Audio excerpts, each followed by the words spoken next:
Class है principles of economics PRC 3 की और I am your facilitator.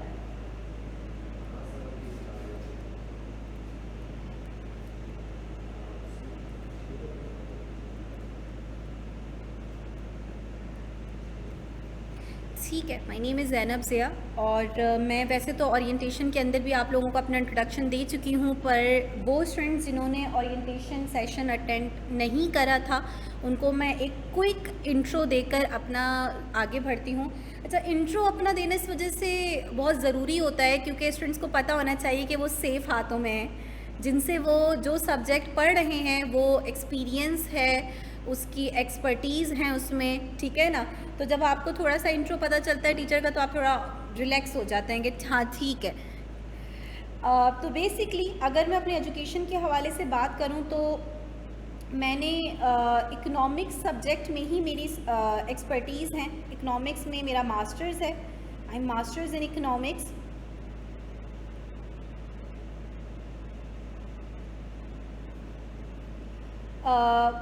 Further I am double gold medalist, यानी bachelors और masters दोनों में मेरे गोल्ड मेडल रह चुके हैं अल्हम्दुलिल्लाह। अच्छा, this is just my introduction, इसको नोट डाउन करने की ज़रूरत नहीं है, ठीक है ना। तो I am double gold medalist अल्हम्दुलिल्लाह। करंटली मैं MS यानी MPhil कर रही हूँ इकोनॉमिक्स में।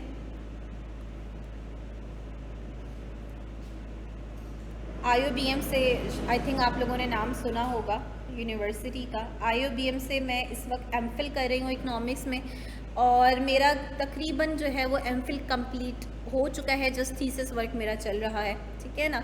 ये तो मेरी क्वालिफ़िकेशन हो गई, ठीक है ना। एक्सपीरियंस के हवाले से अगर मैं बात करूँ तो मेरा CA की फ़ील्ड में मोर देन 5 इयर्स मुझे हो चुके हैं इकोनॉमिक्स पढ़ाते हुए।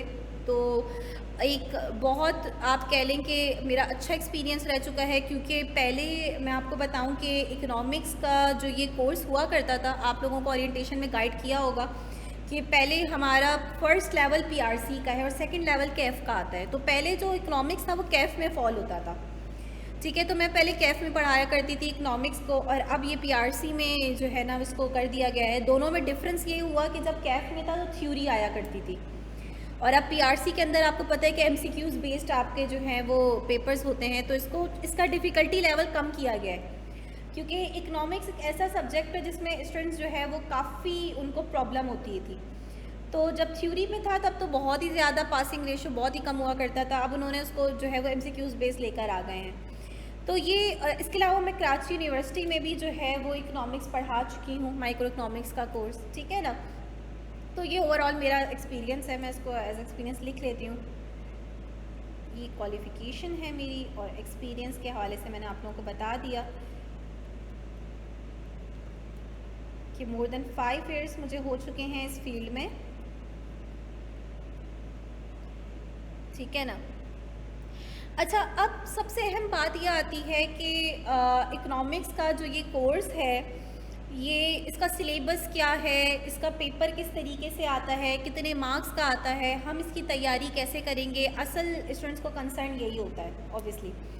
तो देखिए, हर सब्जेक्ट की एक बुक जो है वो आपको ICAP प्रोवाइड करता है और वो बुक बेसिकली आपको गाइड करती है कि भाई इसमें कितने कॉन्सेप्ट हैं जिनको आपने कवर करना है, ठीक है ना। तो ये मैंने आप लोगों के सामने PRC 3 की जो बुक है वो ओपन करी है, ये ICAP ने प्रोवाइड करी है स्टूडेंट्स को, ठीक है। ये आपको ICAP की वेबसाइट पे भी मिल जाएगी और इसके अंदर मैं अगर आपको दिखाऊं तो ये टेबल ऑफ कंटेंट्स में आपके पास पूरा सिलेबस आ जाता है। तकरीबन 13 चैप्टर्स हैं जिन पे आपका ये कोर्स जो है वो कंसिस्ट करता है। ये 13 चैप्टर्स आपके सामने इस वक्त नज़र आ रहे होंगे आपको, ठीक है ना। इकोनॉमिक्स को हम 2 पार्ट्स में डिवाइड करते हैं। सबसे पहले जो आपका फर्स्ट चैप्टर है वो तो आप कह लो इंट्रोडक्शन पे बेस कर रहा है, ठीक है, nature and scope of economics.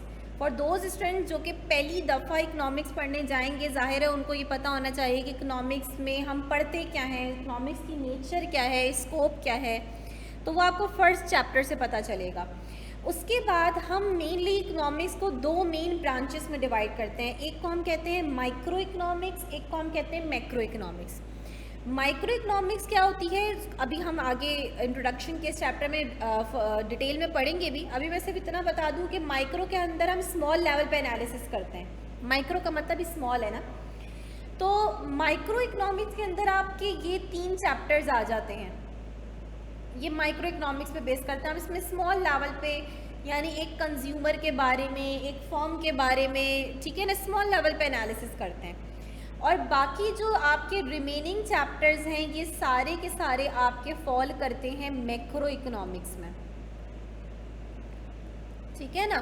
तो ये आपका कंप्लीट सिलेबस है जो 13 चैप्टर्स पे बेस करता है। अब अगर हम पेपर पैटर्न की बात करें कि पेपर जो आईकैप आपको पेपर देता है इकोनॉमिक्स का वो किस तरीके का होता है, तो बेसिकली ये मैं आपको थोड़ा सा ओवरव्यू दे रही हूँ। जैसे जैसे हम आगे बढ़ेंगे तो ये मज़ीद आपको पेपर के हवाले से पता चलता रहेगा। पेपर पैटर्न अगर मैं आपको बताऊं तो आपके पास पेपर में आएंगे 50 MCQs, ठीक है। कितने आएंगे? 50 आपके पास MCQs आएंगे। और कितने मार्क्स का आपके पास पेपर आएगा? 100 मार्क्स का। 100 मार्क्स का इकोनॉमिक्स का आपके पास पेपर आएगा। इसका मतलब ये हुआ कि एक MCQ जो है उसके कितने मार्क्स होंगे? 2 मार्क्स होंगे। कोई नेगेटिव मार्किंग नहीं है, ठीक है ना। एक MCQ के आपके 2 मार्क्स पे वो होगा। आपके पास 2 आवर्स का पेपर होगा। टाइम ड्यूरेशन क्या होगी? 2 घंटे आपको दिए जाएंगे, जो कि मोर देन इनफ होंगे।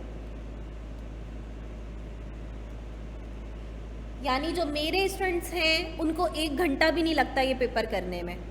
मैक्सिमम 40 मिनट्स में आप ये पेपर करके बैठ जाओगे, मैक्सिमम। ये लिख लो अपने पास, ठीक है।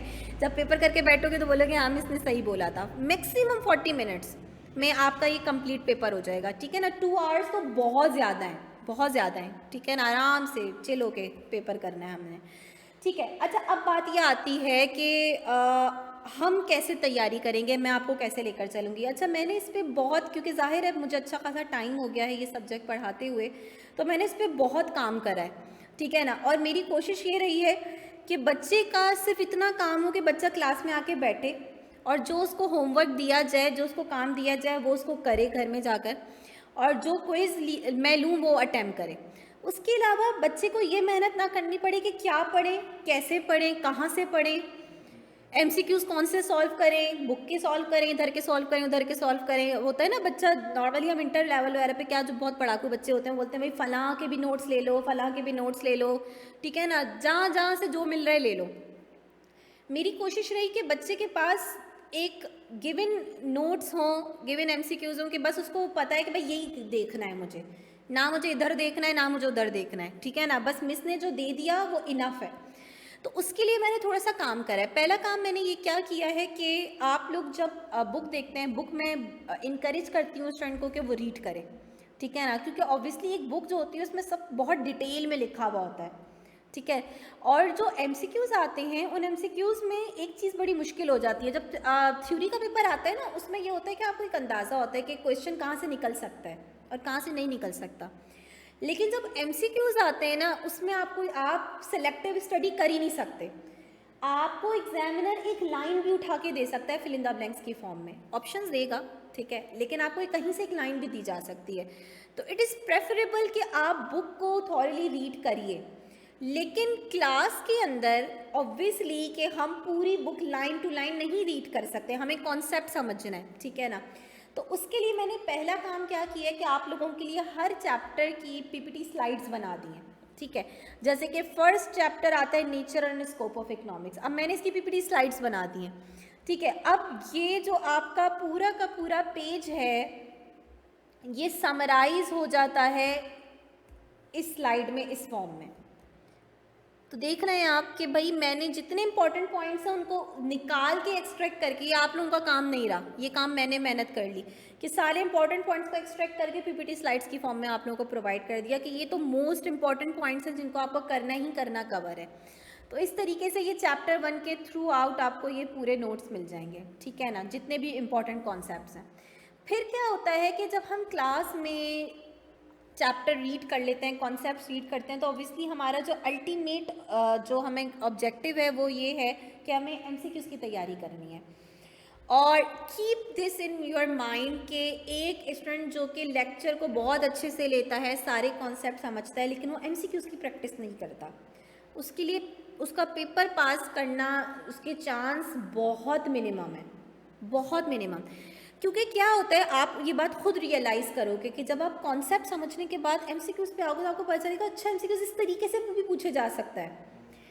ठीक है, तो किस तरीके से एक कॉन्सेप्ट किस किस फॉर्म में आपसे एमसीक्यूज़ में आ सकता है, आपको ये बात नहीं आइडिया होगी, और आप डायरेक्ट देने आ जाओगे तो आपको बहुत मुश्किल होगी।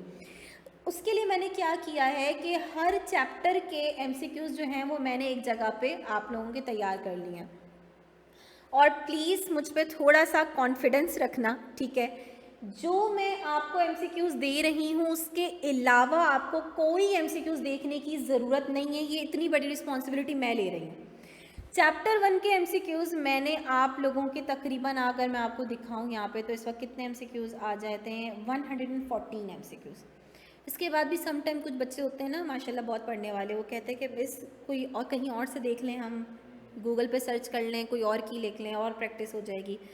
तो मैं कहती हूँ भाई टाइम है तो भाई अपने आप को मुश्किल में डालना है तो कर लो भले, लेकिन ये 114 जब चैप्टर 1 के एमसीक्यूज़ कर लो, इसके बाद मैं बोलती हूँ आईकैप की बुक के एमसीक्यूज़ भी ना देखो, उसके भी मैंने यहाँ पे ऐड करे हुए हैं, मैंने खुद ही मेहनत करी हुई है ना भाई। बच्चा क्या करता है, इधर के देखे उधर, ये मेहनत मैंने खुद कर ली।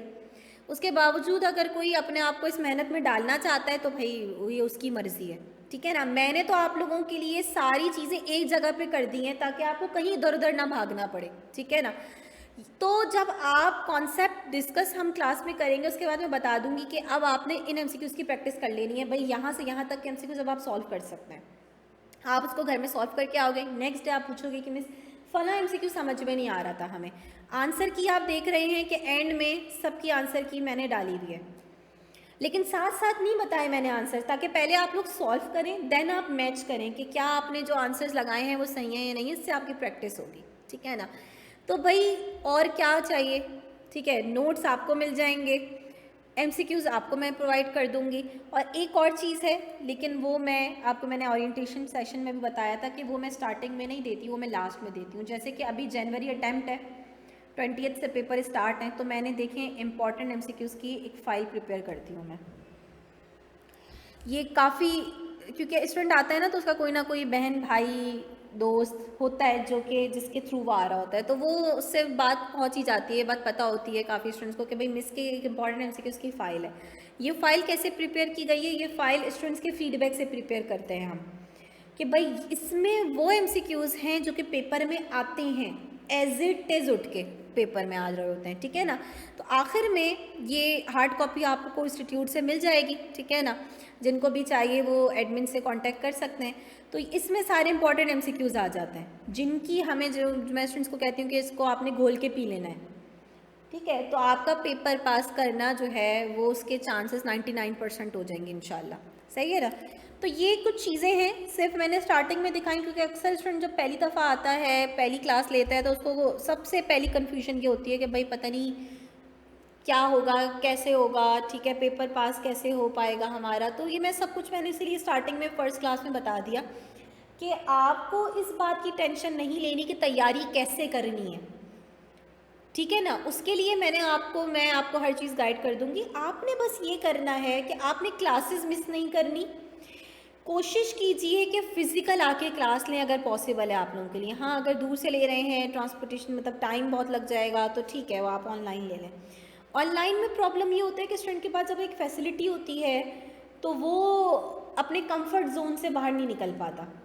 अब सुबह के वक्त क्लास है यार, नींद आ रही है, ठीक है रिकॉर्डिंग देख लेंगे, ये वाली प्रॉब्लम। फिर रिकॉर्डिंग के टाइम पे कोई और मसरूफियत आ गई, जब रिकॉर्डिंग अपलोड हुई, ठीक है शादी में जाना पड़ गया, चलो भाई शादी में चले गए, अब अगले दिन क्लास लेने आ रहे हैं, पिछली क्लास नहीं ली है। अब क्या होता है कि इकोनॉमिक्स के जो कॉन्सेप्ट हैं वो बहुत लिंक्ड हैं, बहुत ज़्यादा। अगर आप पहली क्लास एक क्लास नहीं लोगे, दूसरी क्लास में आओगे आप एलियन बन के बैठे हुए होगे, आपको समझ नहीं आ रहा होगा क्लास में चल क्या रहा है। इसलिए कोशिश करिए कि कोई क्लास मिस ना करें, और जो भी आप लोगों को एमसीक्यूज़ प्रैक्टिस के लिए दी जाए उनको ज़रूर प्रैक्टिस करें, ठीक है। हर चैप्टर कंप्लीट करने के बाद आप लोगों को इस बात पे बिल्कुल आपको पता होना चाहिए कि मिस टेस्ट लेंगी, मैंने क्विज़ लेना है, तो इसके लिए आखिरी वक्त का इंतज़ार नहीं कीजिए, आपको मैं ये फ़ाइल MCQs की प्रोवाइड कर दूँगी, आपने साथ साथ उसकी प्रैक्टिस करते रहना है ताकि जब क्विज़ अनाउंस हो तो आप लोगों को इतनी मुश्किल ना हो, आप फ़ौरन से इजीली जो है वो उसको दे सकें, ठीक है ना। अब मेरे ख़्याल से मैंने आपको बहुत सारी बातें बता दी हैं जितनी ज़रूरत थी। इसके अलावा अगर आपके जहन में कोई भी क्वेश्चन है, किसी किस्म का कोई सवाल है जो कुछ आप पूछना चाहते हो मुझसे, तो आप बिल्कुल पूछ सकते हैं, ठीक है ना। वरना फिर मैं फर्स्ट चैप्टर से अपनी क्लास स्टार्ट करूँगी, ठीक है ना। अगर किसी के जहन में किसी भी हवाले से कोई कन्फ्यूजन है तो आप पूछ सकते हो। और प्लीज़ मुझे ज़रा ये भी बताइएगा, आप लोग इस वक्त मेरे पास ऑनलाइन बच्चे ज़्यादा हैं, फ़िज़िकल तो नहीं है इतने, तो आप लोग ज़रा मुझे बताइएगा कि आप लोगों का क्या बैकग्राउंड है। कॉमर्स बैकग्राउंड से मेरे पास कितने स्टूडेंट इस वक्त जो हैं वो कॉमर्स बैकग्राउंड से हैं, जो इकनॉमिक्स पढ़ के आ रहे हैं। कौन से ऐसे हैं जो पहली दफ़ा इकनॉमिक्स पढ़ेंगे, इंजीनियरिंग बैकग्राउंड है, मेडिकल बैकग्राउंड है। Economics and finance, Sajid Ali. Sajid, आप वो तो नहीं है जो कि मास्टर्स कर रहे थे या कुछ ऐसा, प्री मेडिकल, आपका क्या बैकग्राउंड है? ये मेडिकल के बच्चे बेचारे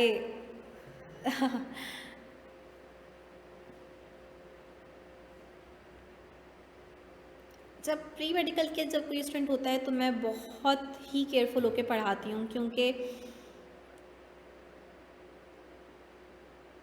ठीक है साइमन, अच्छा आपका ये नाम साइमन पीटर यही नाम है ना? ये समटाइम क्या होता है स्टूडेंट निकनेम से या कोई दूसरा नाम ऐसे करके आ रहे होते हैं। अच्छा, जो मेडिकल का बच्चा होता है उसको यूजुअली ग्राफ्स वगैरह में भी प्रॉब्लम आ रही होती है, ऐसा है ना।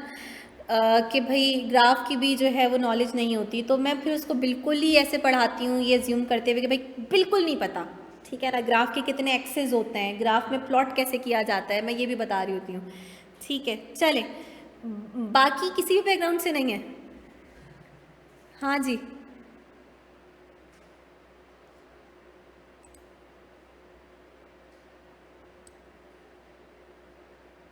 और प्लीज़ अपने रियल नेम से आया करें ताकि मैं आपको मुखातिब कर सकूं। अब ये जो एक मेरे पास आए हैं, मैं इनको क्या मुखातिब करूं मैं, तो प्लीज़ अपने रियल नेम से आया करें। चलें, तो बहरहाल किसी का कोई क्वेश्चन नहीं है, हम क्लास स्टार्ट करें फर्स्ट चैप्टर से। किसी को कुछ नहीं पूछना, कोई कन्फ्यूजन नहीं है जहन में। ये आप लोगों का एक अभी तो ओपन ग्रुप बना हुआ होगा मे बैच का ना, अनरजिस्टर्ड जो ग्रुप होता है, ठीक है ना। ये इंशाल्लाह फिर अभी तो डेमो क्लासेस आप लोगों की चल रही हैं, ठीक है। फिर इंशाल्लाह अगर आप लोग रजिस्ट्रेशन आके करवाते हैं तो फिर आप लोगों का एक सेपरेट ग्रुप बन जाएगा इकनॉमिक्स का, ताकि जितने भी ये नोट्स हैं, जितना भी कोर्स मटेरियल है, ये फिर मैं आपको उसमें सेंड कर सकूं। अच्छा, एक क्वेश्चन अमन पूछ रहे हैं कि सिलेबस कब तक कंप्लीट होगा। आप लोगों का मई बैच है, ठीक है ना। मेरा ये टारगेट होता है कि अगर आप लोगों को मई में देना है एग्ज़ाम, तो मैं अप्रैल के एंड तक आप लोगों का कोर्स एंड कर दूं, ताकि मई में यूजुअली मिड से, या जैसे अभी जैन के एग्ज़ाम हो रहे हैं 28 से स्टार्ट हो रहे हैं, तकरीबन कुछ दिन आपको ऐसे मिले जिसमें आप सेल्फ स्टडी करो घर में बैठ कर ना, कुछ टाइम आपको ऐसा मिलेगा जिसमें आपको क्लास लेने के लिए इंस्टीट्यूट ना आना पड़े। तो मेरा तो अपना ये हमेशा से रहा है कि मैं कुछ टाइम पहले एग्ज़ाम से कुछ टाइम पहले ऑफ कर देती हूँ, ताकि स्टूडेंट जो है वो फिर अपनी सेल्फ स्टडी स्टार्ट कर दे, ठीक है। तो सिलेबस इंशाल्लाह टाइम पर आप लोगों का कंप्लीट हो जाएगा, सही है। चलें जी, अब आपका जो फर्स्ट चैप्टर है ये बेस करता है nature and scope of economics पर, ठीक है ना। मैं इस चैप्टर की स्टार्टिंग से भी थोड़ा पीछे आऊँगी, ठीक है ना। ये चैप्टर स्टार्ट होता है by the definition of economics, कि इकोनॉमिक्स मुख्तलिफ डिफरेंट इकोनॉमिस्ट के लिहाज से इकोनॉमिक्स है क्या।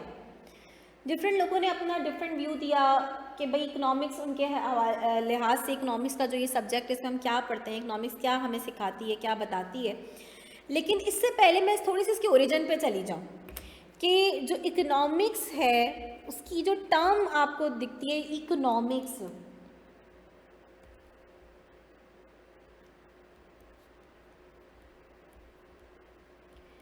ये ओरिजिनेट हुई है बाय द ग्रीक वर्ड। एक ग्रीक वर्ड है जिससे ये टर्म डिराइव हुई है।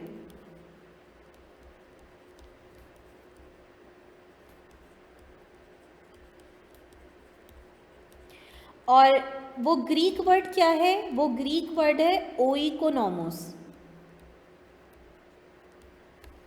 ओइकोनॉमिक्स, तो ओइकोनॉमोस से ये टर्म डिराइव हुई है इकोनॉमिक्स की, ठीक है ना। ओइकोनॉमोस का क्या मतलब है? ओइकोनॉमोस, ये दो एक तरीके से टर्म्स हैं जो मिलकर ओइकोनॉमोस बनी है। ओइको का मतलब है होम, नोमोस का मतलब है मैनेजमेंट, होम मैनेजमेंट।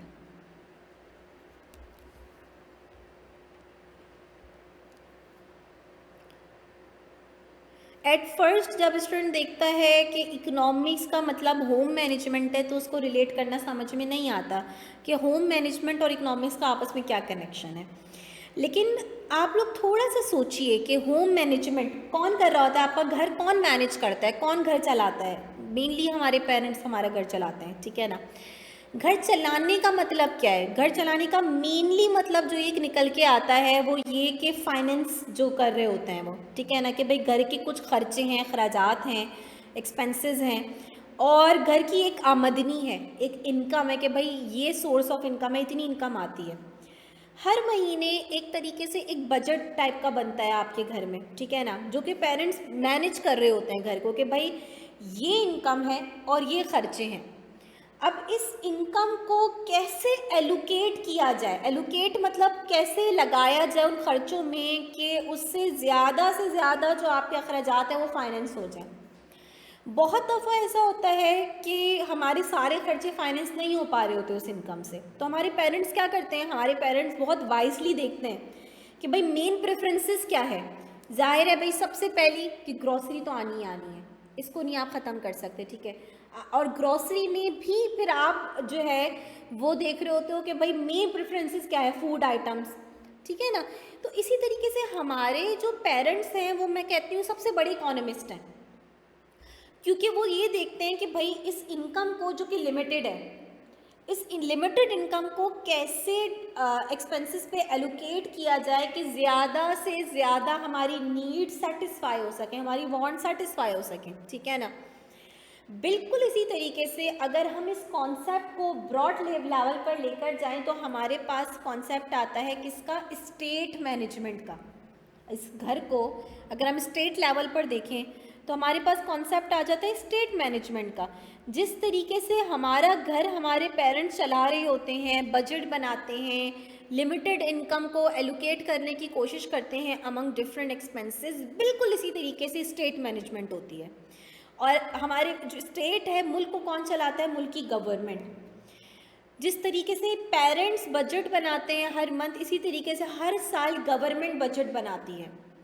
बजट बनाने की पेरेंट्स को या गवर्नमेंट को ज़रूरत क्यों पड़ती है? बजट बनाने की हमेशा ज़रूरत इस वजह से पेश आती है क्योंकि जो रिसोर्सेज हैं वो लिमिटेड हैं। अगर अनलिमिटेड रिसोर्सेज हो हमारे पास तो हमें ये डिसाइड करने की, डिसीजन लेने की ज़रूरत ही नहीं है कि कहाँ लगाएं इसको, जहाँ चाहे लगाएं, कोई लिमिटेशन नहीं है कोई।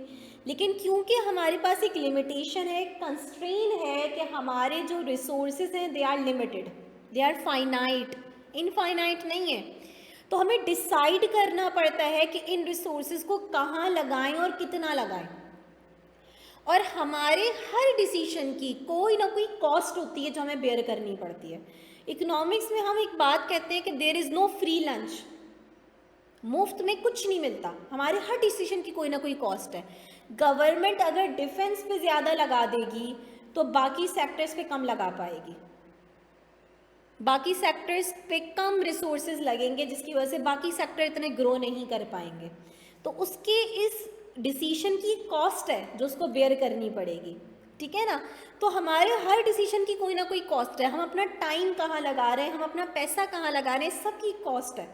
आप अपना टाइम इस वक्त ये क्लास लेने में लगा रहे हो, आप बहुत कुछ सेक्रीफाइस कर रहे हो। आप इस टाइम बहुत कुछ और कर सकते थे, इस टाइम आप जॉब करके अर्न कर सकते थे कुछ ना कुछ, वो अर्निंग आप सेक्रीफाइस कर रहे हो। आप इस टाइम घर में एक अच्छी नींद ले सकते थे, आप उस नींद को सेक्रीफाइस करके यहाँ पे आए हो। तो आपके हर डिसीजन की कोई ना कोई कॉस्ट है, इधर इन टर्म्स ऑफ मॉनेटरी और नॉन मॉनेटरी। ज़रूरी नहीं है cost in terms of monetary ही हो, नॉन मॉनेटरी भी हो सकती है। आप एक अच्छी नींद सेक्रीफाइस करो, नॉन मॉनेटरी कॉस्ट है, कोई पैसा नहीं है इसमें शामिल, पर एक आप जो सेटिस्फेक्शन आपको मिल सकती थी वो अब आपको नहीं मिल पाएगी, ठीक है ना। तो यही बात इकोनॉमिक्स आपको सिखाती है, और इस बात से जो मैं कंक्लूड करना चाहूँगी और फिर मैं डेफिनेशंस पे आऊँगी वो ये कि जो इकोनॉमिक्स का सब्जेक्ट है ना, जो बच्चा कभी कभार तंग आके बोलता है मिस बना क्यों है ये सब्जेक्ट, पढ़ना क्यों पड़ रहा है हमें, तो जो बेसिक प्रॉब्लम है जिसकी वजह से ये सब्जेक्ट बना, बेसिक इकोनॉमिक प्रॉब्लम, वो क्या है कि resources are limited but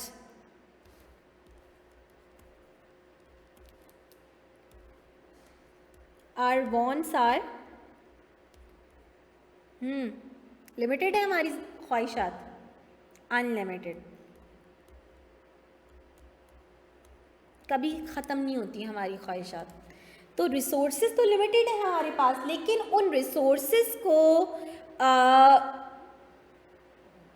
wants जो हमारी अनलिमिटेड है, उन वांट्स को पूरा करने के लिए जो रिसोर्सेज चाहिए हमें वो लिमिटेड है। ये सबसे बड़ा इकोनॉमिक प्रॉब्लम है। अच्छा, अब इकोनॉमिक्स इस प्रॉब्लम को रिजॉल्व करने के लिए इकोनॉमिक्स का क्या काम है? इकोनॉमिक्स आपको डिसीजन मेकिंग सिखाती है।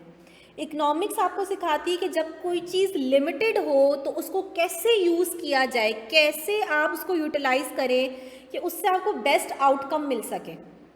इकोनॉमिक्स कहती है कि जो आपके पास रिसोर्सेज हैं, एक तो वो लिमिटेड है, उनके ऑल्टरनेटिव यूजेस हैं। जैसे मैंने आपको टाइम की मिसाल दी कि आपके पास 24 आवर्स हैं, इस वक्त जो आप अपना टाइम लगा रहे हो, इस टाइम के और बहुत सारे ऑल्टरनेटिव यूजेस हैं, ठीक है। लेकिन आपने वाइसली ये डिसाइड करना है कि अपने रिसोर्सेज को कहाँ लगाऊं कि मैं अपने उन रिसोर्स से बेस्ट आउटकम अचीव कर सकूं, कि वो कहलाया जाए कि ये बेस्ट एलोकेशन है रिसोर्सेज की, इससे बेस्ट एलोकेशन और नहीं हो सकती, ठीक है ना। तो ये इकोनॉमिक्स आपको सिखाती है। यानी मैं अगर आपको बताऊं कि इकोनॉमिक्स पढ़ने के बाद इकोनॉमिक्स का जो ऑब्जेक्टिव है ना, वो आपको क्या है, जो मेन ऑब्जेक्टिव है इकोनॉमिक्स सब्जेक्ट का, कि आपको क्या बनाती है, ये आपको बेस्ट डिसीजन मेकर बनाती है।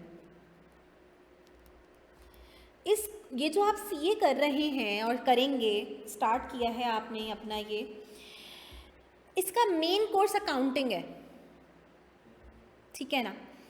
लेकिन एक स्टूडेंट जो सिर्फ अकाउंटिंग पढ़ता है, उसको सिर्फ हिसाब किताब आता है, उसको पता है क्या चीज़ डेबिट करनी है, क्या क्रेडिट करनी है, उसको सिर्फ हिसाब किताब आता है। अगर आपको यही नहीं पता, यानी आप अगर सिर्फ एक अकाउंटेंट हैं, तो आप कभी भी सीईओ लेवल पर नहीं जा सकते। उस लेवल पे हमेशा वो जाएगा जिसको सिर्फ हिसाब किताब नहीं करना आता हो, जिसको ये भी पता हो कि किस टाइम क्या डिसीजन लेना है। ऐसा ही होता है ना, एक सीईओ जो है कंपनी का, वो पूरे टाइम काम नहीं करेगा, वो आकर मीटिंग करता है और एक डिसीजन दे देता है, भाई एक फैसला, भाई आपको ये प्रॉब्लम है, ये कंस्ट्रेन है, इसमें रहते हुए हम अपनी क्या डिसीजन लें कि हमारी कंपनी ग्रो करे, हमारा प्रॉफिट बढ़े। और उसका जो एक डिसीजन होता है वो कंपनी को लाखों करोड़ों का मुनाफा देता है। तो किस टाइम, हमेशा हर वक्त आपको, जब भी आपको डिसीजन लेते हो तो कंस्ट्रेंट्स होते हैं, आपके पास कुछ रिस्ट्रिक्शंस होती हैं, उनमें रहते हुए आपको कैसे अपने रिसोर्सेज को यूटिलाइज करना है कि आपको बेस्ट आउटकम मिल सके, ये इकोनॉमिक्स आपको सिखाती है। तो सिर्फ अकाउंटिंग पढ़ के आप किसी बड़े लेवल पर नहीं जा सकते जब तक आपकी इकोनॉमिक्स अच्छी ना हो, जब तक आपको पता ना हो कि with in the given resources आप अपने रिसोर्सेज, लिमिटेड रिसोर्सेज में रहते हुए बेस्ट आउटकम कैसे अचीव कर सकते हैं। तो ये इकोनॉमिक्स का बेसिक ऑब्जेक्टिव है, जो मैं पहली क्लास में बता देती हूँ, ताकि स्टूडेंट को ये ना हो कि इस कोर्स हम पढ़ क्यों रहे हैं। और अब आप देखो कि ये वो कोर्स है जो हर बच्चे को पढ़ाया जा रहा है हर फील्ड में। यानी सिर्फ ऐसा नहीं है कि अब सिर्फ एमबीए वाले को पढ़ाया जाएगा या जो कॉमर्स की फील्ड से ताल्लुक़ रखता है उसको पढ़ाया जाएगा, अब मेडिकल के बच्चों को भी पढ़ाया जा रहा है। इकोनॉमिक्स का ये कोर्स हर फील्ड में जो है वो शामिल कर दिया गया है। रीज़न है ना, एक मेडिकल का बच्चा सोचता है मुझे क्यों इकोनॉमिक्स पढ़ाया जा रहा है। भाई इकोनॉमिक्स आपको डिसीजन मेकिंग सिखाती है, डिसीजन मेकिंग तो आप ज़िंदगी के हर कदम पे कर रहे होते हो, ठीक है ना। चलें आगे बढ़ते हैं। अब ये तो वो बातें हैं जो आपकी एक तरीके से मैं आपको अदर इन्फॉर्मेशन देती रहती हूँ, ठीक है, कोर्स से हटकर। फिर बच्चा कहता है कि मिस असल बात है हमें पेपर पास करना है, तो वो बातें भी बताएं जो पेपर में आती हैं, तो हम अब उन बातों पे आ जाते हैं, ठीक है ना। तो भाई सबसे पहले आपकी जो बुक है वो स्टार्ट होती है by the definition of economics, और ये मैंने एक अंकल हैं जिनकी तस्वीर यहाँ पे ऐड कर दी है ताकि आपको पता चले कि जिनके बारे में आप पढ़ रहे हैं वो कुछ ऐसे दिखा करते थे, ठीक है ना। इनका नाम है एडम स्मिथ, थैंक यू। इनका नाम है एडम स्मिथ, और ये जो हैं ये फादर और फाउंडर ऑफ इकोनॉमिक्स कहलाते हैं। क्यों भाई इनको फादर ऑफ इकोनॉमिक्स या फाउंडर ऑफ इकोनॉमिक्स क्यों कहते हैं? पहली बात, इकोनॉमिक्स इनसे पहले एज अ सेपरेट सब्जेक्ट नहीं पढ़ी जाती थी, बहुत सारे सब्जेक्ट्स के साथ मर्ज करके इकोनॉमिक्स को पढ़ाया जाता था। जैसे इकोनॉमिक्स ह्यूमन बिहेवियर पे बात करती है, इकोनॉमिक्स इकोनॉमी के बारे में बात करती है, दूसरे कंट्रीज़ के रिलेशन विद इकोनॉमिक्स, या क्या आपस में ट्रेड, बहुत सारी चीज़ों का मिक्सचर है इकोनॉमिक्स। तो पहले इकोनॉमिक्स को साइकोलॉजी के साथ, पॉलिटिकल साइंस के साथ, इंटरनेशनल रिलेशंस के साथ मर्ज करके पढ़ा जाता था, एज अ सेपरेट सब्जेक्ट इसकी आइडेंटिटी नहीं थी। एडम स्मिथ की जो पहली कंट्रीब्यूशन है वो ये कि उन्होंने इकोनॉमिक्स को as a separate subject introduce करवाया। उसके बाद एडम स्मिथ की इस सब्जेक्ट में बहुत कंट्रीब्यूशन है, इन्होंने बहुत थ्योरीज दी, बहुत इनकी कंट्रीब्यूशन है, जिसकी वजह से इनको फादर और फाउंडर ऑफ इकोनॉमिक्स कहा जाता है। इन्होंने बेसिकली अपनी एक बुक लिखी थी, थर्ड पॉइंट जो आपके सामने यहाँ पे मेंशन है। इनकी बुक का नाम तो बहुत बड़ा है, ठीक है, an inquiry into the nature and causes of the wealth of nations, लेकिन ये बुक वेल्थ ऑफ नेशन के नाम से फेमस है। पहले स्पेशली जो पहले के कंट्रीज़ थे वो इस बात पे बहुत फोकस किया करते थे कि हम वेल्दी कैसे बने, हमें दूसरी कंट्रीज़ पे हम रूल कैसे करें, पावरफुल कैसे बने हम, ठीक है ना, बाकी कंट्रीज़ से। तो बाकायदा एडम स्मिथ ने अपनी इस बुक में वेल्थ ऑफ नेशन के नाम से उन्होंने जो ये बुक लिखी जो पॉपुलर है इस नाम से, उसमें इस बुक में उन्होंने ये बात एक्सप्लेन करी कि अगर किसी नेशन को, किसी कंट्री को ग्रो करना है, वेल्दी होना है, तो उसको किन पॉइंट्स पे फोकस करना चाहिए, कैसे वो वेल्दी हो सकती है। ये बुक उन्होंने 1776 में लिखी थी, ठीक है ना। अच्छा, यहाँ पे एक सेकंड पॉइंट मैंने ऐड करा है, he is the founder of classical school. अब जब मैं स्टूडेंट से पूछती हूँ ना कि आपके लिहाज से इसका क्या मतलब होगा कि वो क्लासिकल स्कूल से बिलोंग करते हैं, तो स्टूडेंट कहते हैं कि मिस कोई स्कूल होगा जहाँ वो पढ़ाया करते होंगे या पढ़ा करते होंगे, ठीक है ना, तो ये उस स्कूल का नाम होगा। तो नहीं भाई, ये किसी स्कूल का नाम नहीं है। बेसिकली आपने एक टर्म सुनी होगी, school of thoughts. School of thoughts का क्या मतलब है भाई? देखो, हम इंसान जो है ना, इनके नज़रियात कभी भी सेम नहीं होते। हर फील्ड में हमारे नज़रियात डिफरेंट होते हैं, डिफरेंट ओपिनियंस होते हैं हमारे, ठीक है ना। चाहे वो रिलीजियस लेवल पे आप देखो, आपको बहुत सारे नज़रियात मिल जाते हैं, ठीक है, चाहे आप वो इकोनॉमिक्स लेवल पर देखो, आपको डिफरेंट थॉट्स नज़र आएंगे। जैसे कि मैं आपको एक मिसाल दूँ डिफरेंट एक ओपिनियंस के हवाले से, बिल्कुल सिंपल मिसाल। अब आप एक मुझे नॉर्मली ये चीज़ सबसे बेहतरीन मिसाल लगती है स्कूल ऑफ थॉट्स को समझाने में, कि भाई होता है ना कि आप किसी से पूछते हो, यार मुझे जो है ना वो गुलशन साइड पे जाना है, कहाँ से जाऊँ? हो सकता है आप 3 लोगों से पूछो, तीनों लोग अलग रास्ता बताएं। होता है ना, एक बोले भाई ड्रिग रोड से चले जाओ, एक बोले भाई क्या कहते हैं ये शारा कायदीन वाली साइड से, नुमाइश से चले जाओ, ठीक है, एक बोले कि भाई ये यहाँ से चले जाओ, मुझे नाम याद नहीं आ रहा, ये मिलीनियम साइड वगैरह से, ठीक है, तो डालमिया रोड वगैरह जो है आपका, ठीक है। तो 3 लोग 3 डिफरेंट रास्ते बता रहे हैं, लेकिन तीनों रास्ते आप गुलशन ही पहुँचाएंगे, अल्टीमेटली आप गुलशन ही पहुँचोगे, सही है। तो हम किसी को भी गलत नहीं बोलेंगे कि किसी ने भी गलत बात, तीनों ने गलत सही बात बताई, लेकिन तीनों ने की नज़रिया अलग था। किसी ने किसी वजह से एक रास्ता बताया कि भाई फ़लाँ जगह ट्रैफिक होता है, यहाँ से चले जाओ, ठीक है ना, फ़लाँ जगह रोड ख़राब है तो यहाँ से नहीं वहाँ से चले जाओ, ठीक है ना, लेकिन तीनों एक ही जगह पहुँचने की बात बता रहे हैं। बिल्कुल इसी तरीके से ये जो डिफरेंट स्कूल ऑफ थॉट्स हैं इकोनॉमिक्स के अंदर, ये आपको एक ही जगह पहुँचने की बात बता रहे हैं। फॉर एग्ज़ाम्पल भाई आपकी इकोनॉमी में महंगाई बहुत हो रही है, 3 इकोनॉमिस्ट डिफरेंट सॉल्यूशंस दे रहे हैं, एक डिफरेंट बता रहे हैं। मैं सॉल्यूशंस अभी बता नहीं सकती क्योंकि अभी आप लोगों को इतनी नॉलेज है नहीं, ज़ाहिर है पहली दफ़ा पढ़ रहे हैं सब्जेक्ट। एक कुछ बता रहा है, एक बोल रहा है टैक्सेस कम कर दो, एक बोल रहा है जो है ना वो टैक्सेस बढ़ा दो, एक बोल रहा है इंटरेस्ट रेट बढ़ा दो, एक कुछ बोल रहा है। तीनों या जितने भी लोग हैं जो कि बता रहे हैं सोल्यूशन, वो सोल्यूशन बता यही रहे हैं जो अल्टीमेटली इन्फ्लेशन को कम करेगा। लेकिन सम टाइम इकोनॉमी की सिचुएशंस को देखते हुए कोई एक सोल्यूशन ज़्यादा अप्रोप्रिएट हो जाता है। जैसे आपने तीनों ने रास्ता बताया, लेकिन एक रास्ता वो होता है जो कि सबसे जल्दी आपका फास्टर रूट है, जो गूगल मैप बताता है ना, मैप खोलो बोलता है फास्टेस्ट रूट ये है, और भी बहुत सारे रास्ते बता देगा आपको, लेकिन फास्टेस्ट रूट ये है। तो वही वाली बात कि एक सोल्यूशन ऐसा होगा जो गिवन इकोनॉमिक सिनेरियो सबसे बेहतरीन उस सोल्यूशन को सोल्यूशन होगा, और वो सबसे बेहतरीन तौर पे उस प्रॉब्लम को रिजॉल्व करेगा।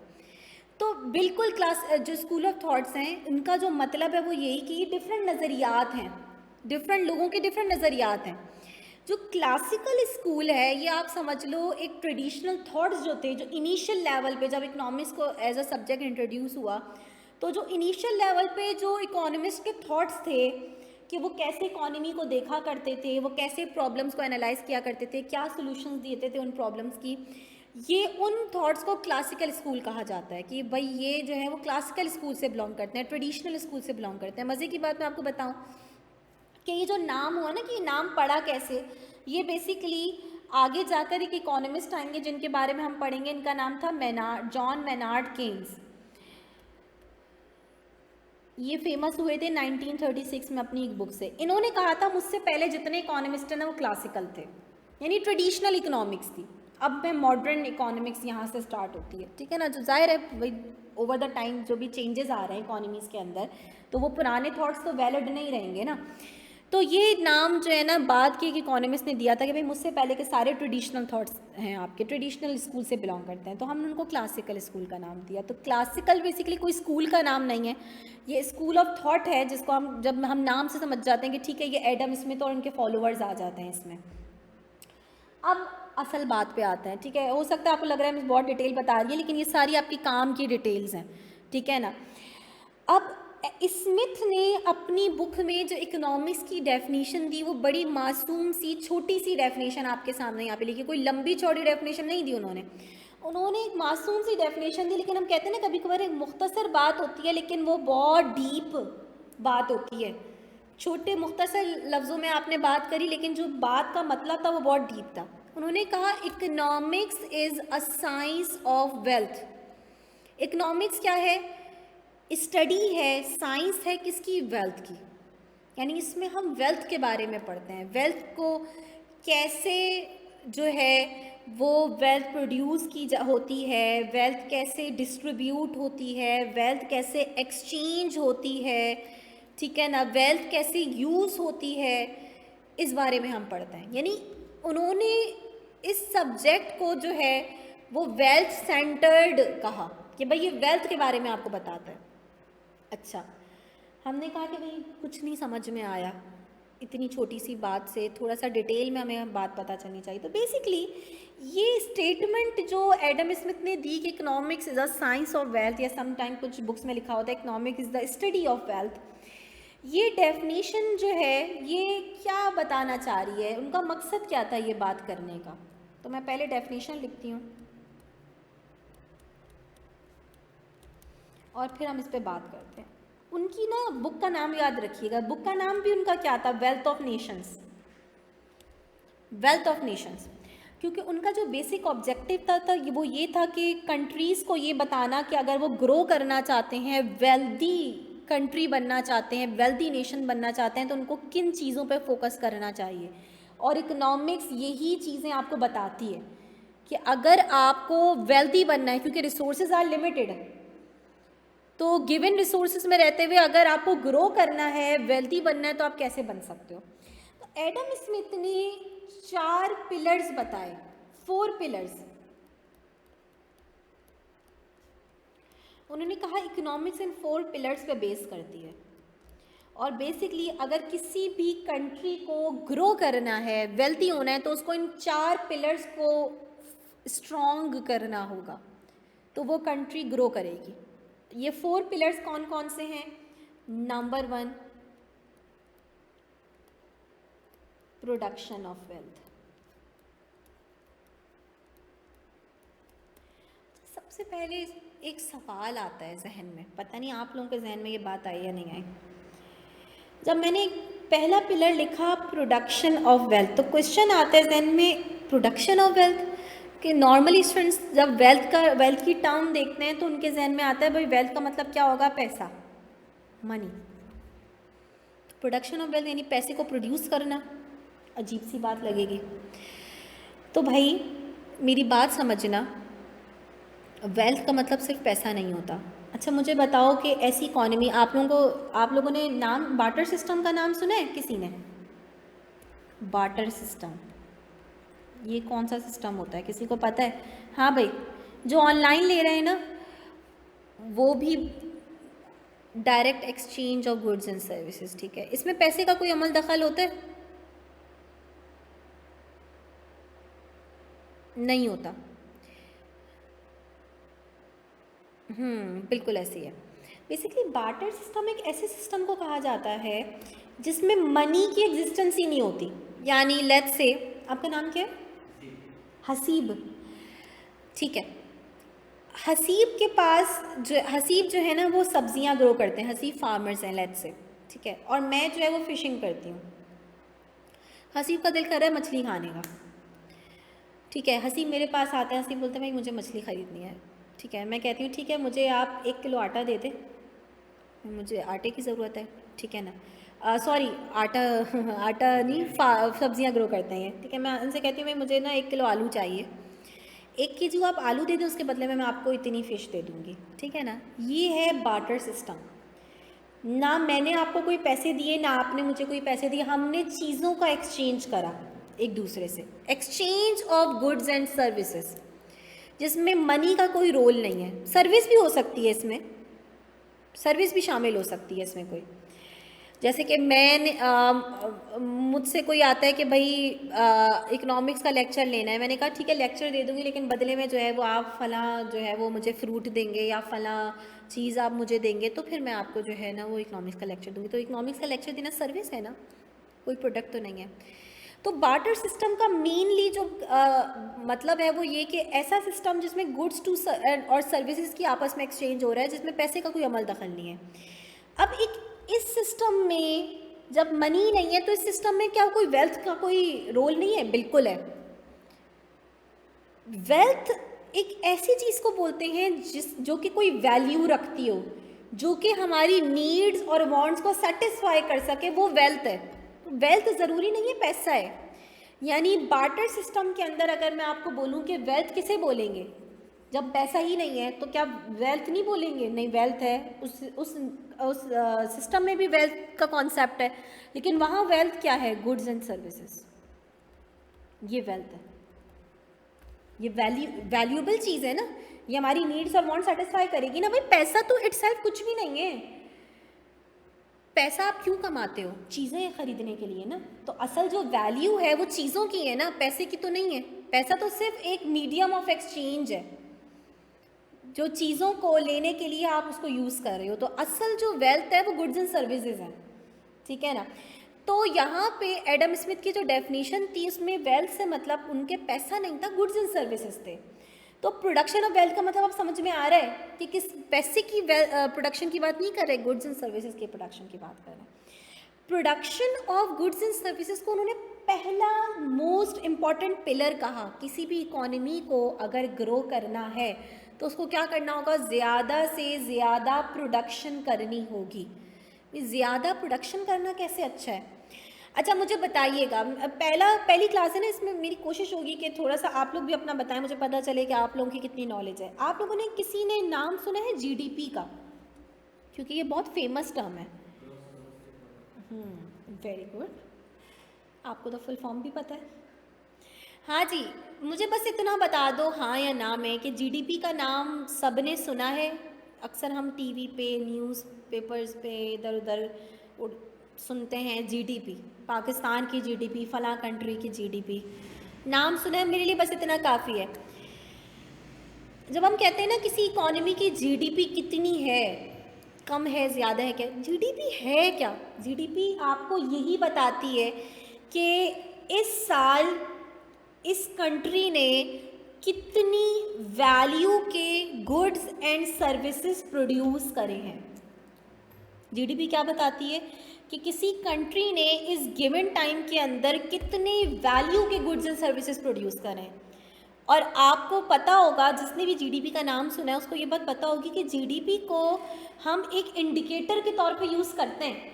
यानी हम जब कहते हैं ना कि भाई हमारी कंट्री की जीडीपी तो बहुत कम है, तो इसका मतलब क्या होता है कि हमारी कंट्री ग्रो बहुत कम कर रही है, उसकी ग्रोथ बहुत लो है, बाकी कंट्रीज़ के मुकाबले में लो ग्रो कर रही है। यानी इतनी इम्पॉर्टेंट चीज़ है। यानी अगर आप ज़्यादा प्रोडक्शन कर रहे हैं इसका मतलब आपकी जीडीपी ज़्यादा होगी। जब आप ज़्यादा चीज़ें प्रोड्यूस करोगे, ज़्यादा वैल्यू के गुड्स एंड सर्विसेज प्रोड्यूस करोगे, जीडीपी हाई होगी आपकी।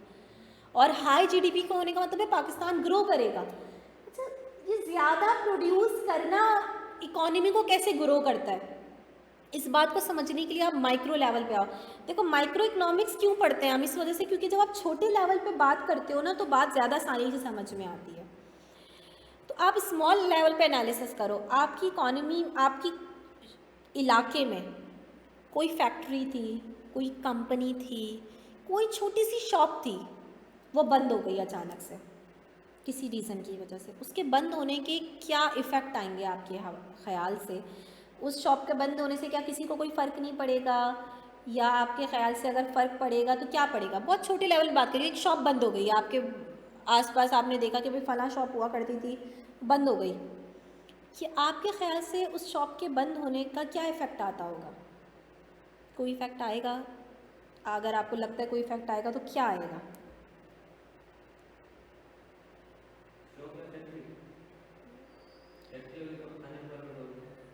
शॉप पे भी एक दो लोग काम कर ही रहे होते हैं, ठीक है ना? तो कोई शॉप बंद हो गई, कोई फैक्ट्री बंद हो गई, उसका इफ़ेक्ट क्या आता है कि वहाँ सबसे पहले प्रोडक्शन रुक गई। प्रोडक्शन रुकी तो प्रोडक्शन करने वाले जो फैक्टर्स थे, लेबर सबसे बड़ा, ठीक है, इम्पॉर्टेंट फैक्टर, अनएम्प्लॉय हो जाएंगे वो फैक्टर्स, बेरोज़गार हो गए। जब वो फैक्टर्स अनएम्प्लॉय हो गए तो उनको जो पहले इनकम मिला करती थी, अब वो इनकम नहीं मिलेगी उनको। और जब इनको वो इनकम नहीं मिलेगी तो वो अब उतनी कंजम्पशन नहीं कर पाएंगे चीज़ों की, इतनी चीज़ें ख़रीद नहीं पाएंगे, तो उनकी कंजम्पशन भी कम हो जाएगी। बेसिकली उनका स्टैंडर्ड ऑफ लिविंग क्या हो जाएगा? कम, लो हो जाएगा। सिर्फ ज़रा सी प्रोडक्शन रुकने से आपने इफ़ेक्ट देखा कि क्या आया। कोविड के अंदर क्या हुआ था? क्यों इकोनॉमीज़ जो हैं हम कह रहे थे कॉन्ट्रैक्ट हो रही हैं इकोनॉमीज़? क्योंकि प्रोडक्शन कम होना स्टार्ट हो गई थी। प्रोडक्शन कम हो रही थी, लोग बेरोज़गार हो रहे थे, लोगों की इनकम कम हो गई थी, लोग कंजम्पशन कम कर पा रहे थे, लोगों का स्टैंडर्ड ऑफ लिविंग गिर गया था। इसी वजह से अगर किसी इकॉनमी को ग्रो करना है तो उसका जो फर्स्ट इम्पॉर्टेंट पिलर है जो एडम स्मिथ ने बताया वो है प्रोडक्शन ऑफ वेल्थ। प्रोडक्शन पे इम्पोर्टेंस दें। जितनी चीज़ें प्रोड्यूस करेंगे उतना ज़्यादा क्या होगा? सेकंड पिलर, एक्सचेंज होगा ना उन चीज़ों का आपस में। भाई मेरे पास कोई फ़लाँ चीज़ है, आपके पास फ़लाँ चीज़ है, हम आपस में एक्सचेंज करेंगे चीज़ों का, हमारी नीड्स और वांट सेटिस्फाई होंगी, ठीक है ना? जैसे मैंने अभी मिसाल दी कि भाई इनके पास जो है वो सब्ज़ी है, मेरे पास मछली है, हमारी नीड्स और वांट सेटिस्फाई हुई एक दूसरे से कि इन्होंने मुझे सब्ज़ी दी, मैंने इनको मछली दी, तो एक्सचेंज हुआ ना वेल्थ का, चीज़ों का एक्सचेंज हुआ। फिर क्या होता है कि एक बड़ी इम्पॉर्टेंट फैक्टर यहाँ पे, एक इम्पॉर्टेंट पिलर आता है, वो आता है डिस्ट्रीब्यूशन ऑफ वेल्थ। वेल्थ की डिस्ट्रीब्यूशन से क्या मतलब है? हम कहते हैं इकोनॉमिक्स में कि किसी भी चीज़ को प्रोड्यूस करने के लिए हमें 4 फैक्टर्स ऑफ प्रोडक्शन की ज़रूरत पड़ती है। ये फैक्टर्स ऑफ प्रोडक्शन का क्या मतलब है? फैक्टर्स ऑफ प्रोडक्शन का मतलब ये है कि वो फैक्टर जो प्रोडक्शन के लिए इम्पॉर्टेंट है, सिंपल, वो फैक्टर जो प्रोडक्शन के लिए इम्पॉर्टेंट है उन्हें फैक्टर्स ऑफ प्रोडक्शन कहते हैं। हम कहते हैं किसी भी चीज़, या वो गुड हो या सर्विस हो, उसको प्रोड्यूस करने के लिए आपको 4 फैक्टर्स की ज़रूरत पड़ती है। कौन से 4 factors? Number 1 land, number 2 labour, number 3 capital, and number 4 ये नहीं होगा तो कोई चीज़ प्रोड्यूस ही नहीं हो सकती। एंटरप्रेन्योर जो बेसिकली डिसाइड करेगा ना कि मैंने ये चीज़ प्रोड्यूस करनी है, ये सर्विस प्रोवाइड करनी है। जैसे कि मैं आपको एसटीटी की एक मिसाल दूँ। एसटीटी सोल्यूशन क्या कर रहा है? सर्विस प्रोवाइडर है, कोई कमोडिटी नहीं प्रोड्यूस कर रहा, सर्विस प्रोवाइडर है, ठीक है ना।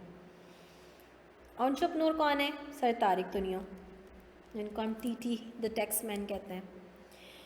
कैपिटल क्या क्या है यहाँ पे? लैपटॉप्स, फर्नीचर एक्सेट्रा, ये सब क्या है यहाँ पे? कैपिटल है। क्योंकि कैपिटल किसे कहते हैं? वो चीज़ें जो इंसान ने बनाई हैं। कैपिटल पैसे को नहीं कहते हम। ये भी एक इकोनॉमिक्स और बाकी सब्जेक्ट्स में एक डिफरेंस आ जाता है। इकोनॉमिक्स कहती है मनी इज़ नॉट कैपिटल, पैसा कैपिटल नहीं है, जो कि जनरली हम पैसे को कैपिटल ही कह रहे होते हैं। इकोनॉमिक्स कहती है कैपिटल क्या चीज़ है? कैपिटल वो चीज़ है जो इंसान ने बनाई है, man made resource use to produce other goods and services. वो चीज़ें जो इंसान ने बनाई है, आगे डेफिनेशन आएगी सबकी। वो चीज़ें जो इंसान ने बनाई हैं और इंसान उन चीज़ों को यूज़ करके दूसरी चीज़ें बनाता है या दूसरी सर्विस प्रोवाइड करता है, वो कैपिटल है। लैपटॉप इस वक्त मेरा क्या काम कर रहा है? मैं कोई पर्सनल काम नहीं कर रही लैपटॉप पे, लैपटॉप के थ्रू मैं आपको एक सर्विस प्रोवाइड कर रही हूँ। ये फर्नीचर पर्सनल यूज़ के लिए नहीं यहाँ पे रखा गया है, ये आपको फैसिलिटेट करने के लिए, इस सर्विस को जो प्रोवाइड की जा रही है उसको फैसिलिटेट करने के लिए यहाँ पे फर्नीचर यूज़ हो रहा है, तो ये भी कैपिटल है यहाँ पे, ठीक है ना। लेबर जितना भी आपका टीचिंग और नॉन टीचिंग स्टाफ है यहाँ पे, वो सब लेबर के अंदर आ जाएगा।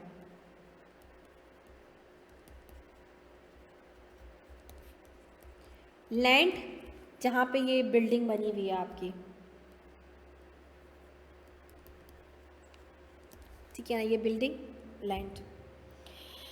ये 4 फैक्टर्स ऑफ प्रोडक्शन होते हैं जो किसी भी चीज़ को प्रोड्यूस करने के लिए, किसी भी सर्विस को प्रोवाइड करने के लिए ज़रूरी होते हैं। अच्छा, अब असल बात कि मिस हम तो डिस्ट्रीब्यूशन ऑफ वेल्थ की बात कर रहे थे, यहाँ कैसे आ गए? तो बेसिकली भाई, जब आपने पहले पॉइंट में गुड्स एंड सर्विसेज को प्रोड्यूस करा, तो उन चीज़ों को प्रोड्यूस करने के लिए आपको ये 4 फैक्टर्स की ज़रूरत पड़ी होगी।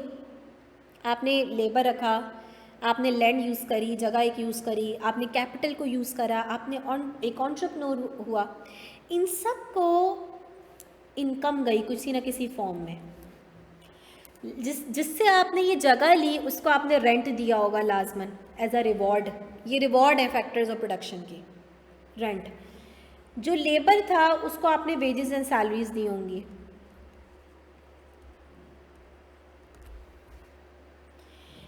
अच्छा, कैपिटल का रिवॉर्ड, ये मैं बाद में डिटेल में बात करूंगी। कैपिटल का रिवॉर्ड हम कहते हैं इंटरेस्ट है। ये कैसे है, ये अभी जब हम फैक्टर्स ऑफ प्रोडक्शन को डिटेल में पढ़ेंगे तो फिर हम बात करेंगे। और एंटरप्रेन्योर का रिवॉर्ड क्या है? प्रॉफिट। तो जब कोई भी चीज़ प्रोड्यूस होती है और उस चीज़ को प्रोड्यूस करने के लिए हम ये 4 फैक्टर्स ऑफ प्रोडक्शन को यूज़ करते हैं, तो 4 फैक्टर्स ऑफ प्रोडक्शन को यूज़ करने के नतीजे में वेल्थ की डिस्ट्रीब्यूशन हो रही है। यानी अगर प्रोडक्शन नहीं हुई तो ये इनकम नहीं जनरेट हो पाएगी।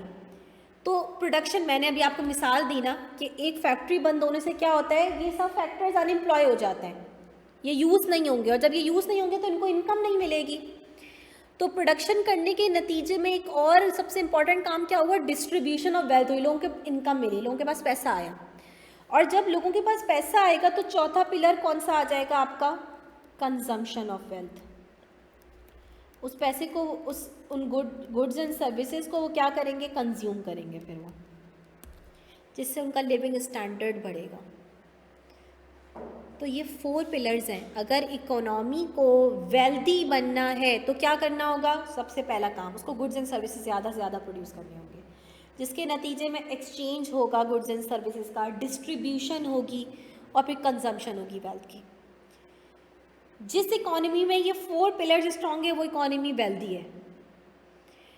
और ये देखो, इन सब का आपस में लिंक है। ऐसा नहीं कि भाई एक पे काम कर लिया, नहीं, प्रोडक्शन पे काम होगा तो बाकी सब खुद ब खुद जो है वो पिलर्स स्ट्रॉन्ग होंगे आपके।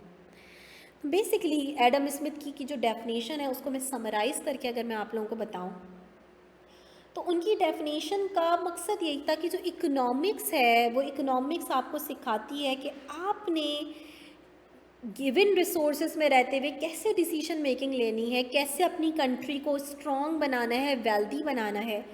कि आपको इन 4 पिलर्स पे काम करना है। जब आप इन 4 पिलर्स पे काम करोगे तो आप अपनी इकोनॉमी को वेल्दी बना सकोगे। लेकिन उनको जो सिला मिला एडम स्मिथ को इस डेफिनेशन का वो ज़्यादा अच्छा नहीं मिला। रीज़न ये था कि जिस टाइम में एडम स्मिथ ने, ये भी एक अदर इन्फॉर्मेशन है आपकी बुक में नहीं है, जिस टाइम में एडम स्मिथ ने ये डेफिनेशन दी उस टाइम पे लोगों के जो थॉट्स थे वो बहुत रिलीजियस थे, और जिस जगह उन्होंने ये दी वहाँ पे जो है वो आप लोगों ने सुना होगा जो पादरी जिन्हें कहते हैं, क्रिश्चियंस वगैरह के होते हैं, वो बहुत स्ट्रांग हुआ करते थे। यानी एक होता है ना, गवर्नमेंट लेवल पे भी लोग उनकी बात सुना करते थे, ठीक है। तो उन्होंने एडम स्मिथ की इस डेफिनेशन को बहुत क्रिटिसाइज़ करा। उन्होंने कहा कि यार कोई सब्जेक्ट अगर इंट्रोड्यूस होता है तो देखा जाता है कि वो सोसाइटी के अंदर क्या वैल्यू एडिशन कर रहा है, लोगों के अंदर क्या चेंजेस लेकर आएगा। और आप एक ऐसा सब्जेक्ट इंट्रोड्यूस करवा रहे हैं जो वेल्थ सेंटर्ड है, जो सिर्फ इसी पर बात कर रहा है, हाउ टू प्रोड्यूस वेल्थ, ठीक है ना, वेल्थ की प्रोडक्शन कैसे की जाए, ज़्यादा से ज़्यादा वेल्थ कैसे प्रोड्यूस की जाए। तो उन्होंने कहा कि भाई ये सब्जेक्ट जो है लोगों में बहुत ज़्यादा जो है ना, लोगों के अंदर सेल्फ इंटरेस्ट बहुत क्रिएट, यानी हर कोई सोचेगा कि भाई मैंने अपने आप को कैसे वेल्दी बनाना है। एक इंडिविजुअल कभी भी इकोनॉमी लेवल पे तो नहीं सोचता ना, इकोनॉमी के लेवल पे तो गवर्नमेंट सोचती है, एक इंडिविजुअल अपने बारे में सोचेगा। ये तो एक छोटी सी डेफिनेशन मैंने आपको बता दी ना। अगर हम उनकी इस बुक को डिटेल में पढ़ें तो उनकी ये बुक सेल्फ इंटरेस्ट पे बहुत बेस करती है। एडम स्मिथ कहते हैं कि हर कोई अगर वो काम करे जो वो चाहता है तो उसकी वेलफेयर बढ़ेगा, और ऐसे सबका वेलफेयर बढ़ेगा तो इकोनॉमी का वेलफेयर बढ़ेगा। तो हर कोई अपना सेल्फ इंटरेस्ट देखकर चले, और गवर्नमेंट लोगों को उनके सेल्फ इंटरेस्ट पे छोड़ दे। यानी मतलब क्या है, मैं चाहती हूँ अगर वेपन रखना अपने पास कोई, तो मैं वेपन रखूँ, मुझे कोई रोकने वाला ना हो, मेरा सेल्फ इंटरेस्ट है, ठीक है। तो ये तो ख़तरनाक हो जाएगा ना बहुत ज़्यादा। तो एडम स्मिथ ने कहा, एडम स्मिथ की जो इकोनॉमिक्स बेस करती थी वो सेल्फ इंटरेस्ट पे बहुत बेस करती थी कि इकोनॉमी सेल्फ इंटरेस्ट देखें, इंडिविजुअल सेल्फ इंटरेस्ट देखें, ताकि उनका वेलफेयर बढ़े और पूरी इकोनॉमी वेल्दी हो। तो उनकी इस डेफिनेशन को बहुत क्रिटिसाइज़ किया गया बहुत सारे लेवल्स पे कि भाई आपने बड़ी ऐसी डेफिनेशन दे दी है जो लोगों में लालच, खुदगर्जी, वेलफेयर नहीं है ना यहाँ पे कहीं भी। इस डेफिनेशन में कहीं भी ये बात नहीं हो रही है कि आप इकोनॉमी के बारे में, एक इंडिविजुअल इकोनॉमी को कैसे देखें, उसके वेलफेयर के बारे में, हर कोई अपने बारे में सोचेगा।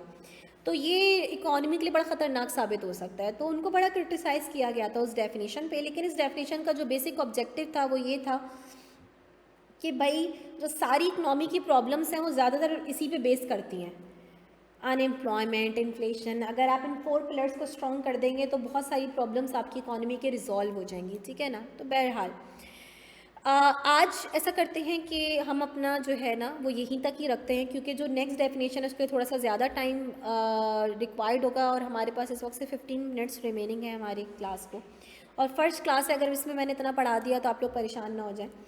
तो आप लोगों ने क्या करना है, आप लोगों ने अभी ICAP की वेबसाइट से तो आप बुक तो डाउनलोड कर ही सकते हैं ना, ठीक है। तो आपने बुक से बस ये जो एडम स्मिथ की डेफिनेशन की डिटेल है ना, ये थोड़ा सा रीड कर लेनी है। ये देख रहे हैं, ये सारे पॉइंट जो मैंने पढ़ाए हैं आपको, ये सब यहाँ पे मेंशन है। Production of wealth, exchange of wealth, distribution of wealth या कंजम्पशन ऑफ वेल्थ। और अगर इन केस के आप बोलते हैं बाद में कल आके कि वैसे मुझे बुक नहीं मिली या फला कोई ऐसा मसला, तो आप इसका एक स्क्रीनशॉट ले लें। वो स्टूडेंट जो उस वक्त ऑनलाइन क्लास ले रहे हैं वो उसका स्क्रीनशॉट ले लें, ठीक है ना। और ये आप पढ़ के आइएगा कल की क्लास में, ठीक है ना। और फिर मुझे बताइएगा कि इसमें कोई ऐसा पॉइंट जो आपके समझ में ना आया हो।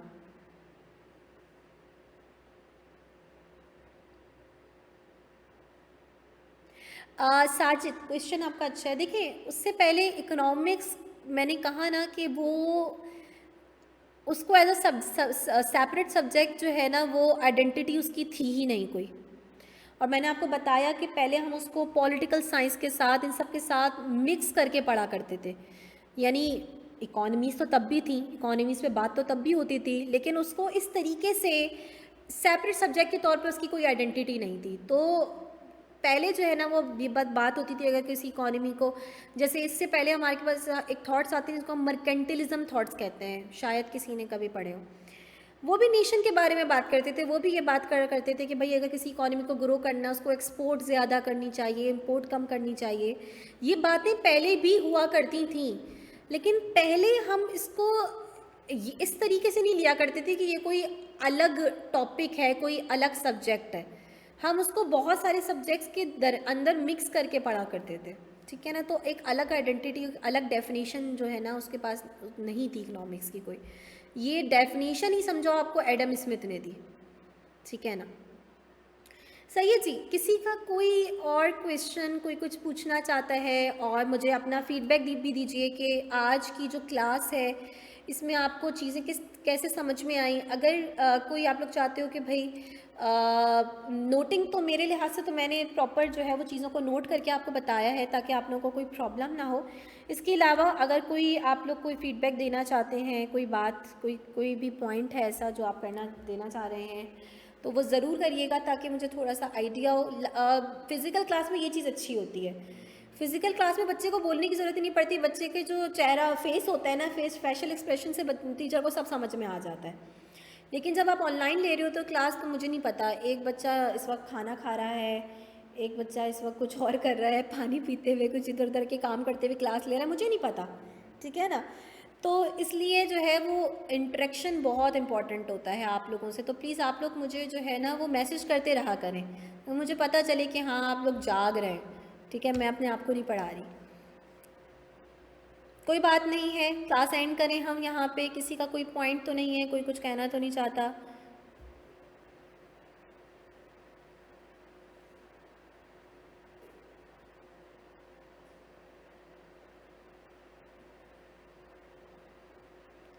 अब महरीन कह रही हैं कि साजिद उस एरा को कोई नाम नहीं देते हम कि भाई इकोनॉमिक्स जब नहीं थी तो उससे पहले का एरा क्या कहलाता था, उसका कोई ऐसा नाम नहीं है।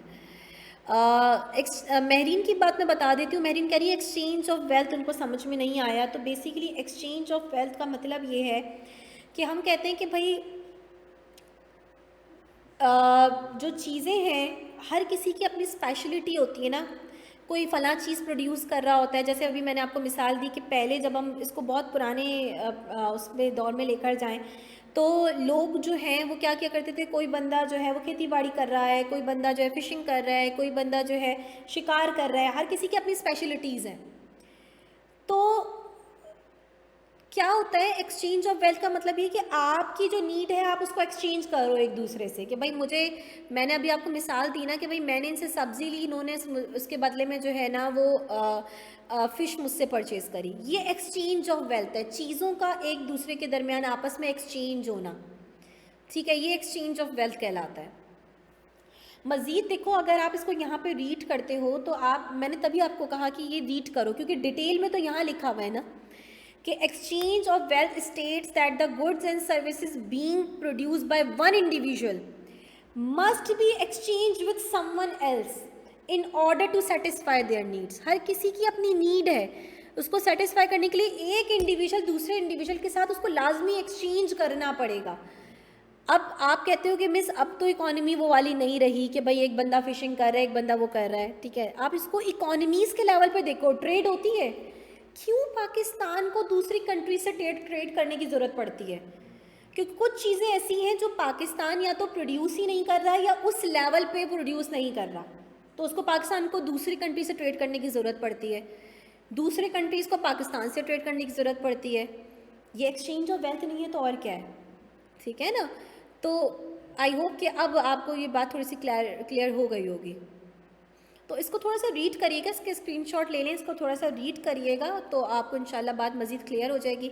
इंशाल्लाह नेक्स्ट क्लास में हम जो रिमेनिंग डेफिनेशन है इकनॉमिक्स की, अल्फ्रेड मार्शल की, रॉबिन्स की, वो डिस्कस करेंगे, ठीक है ना।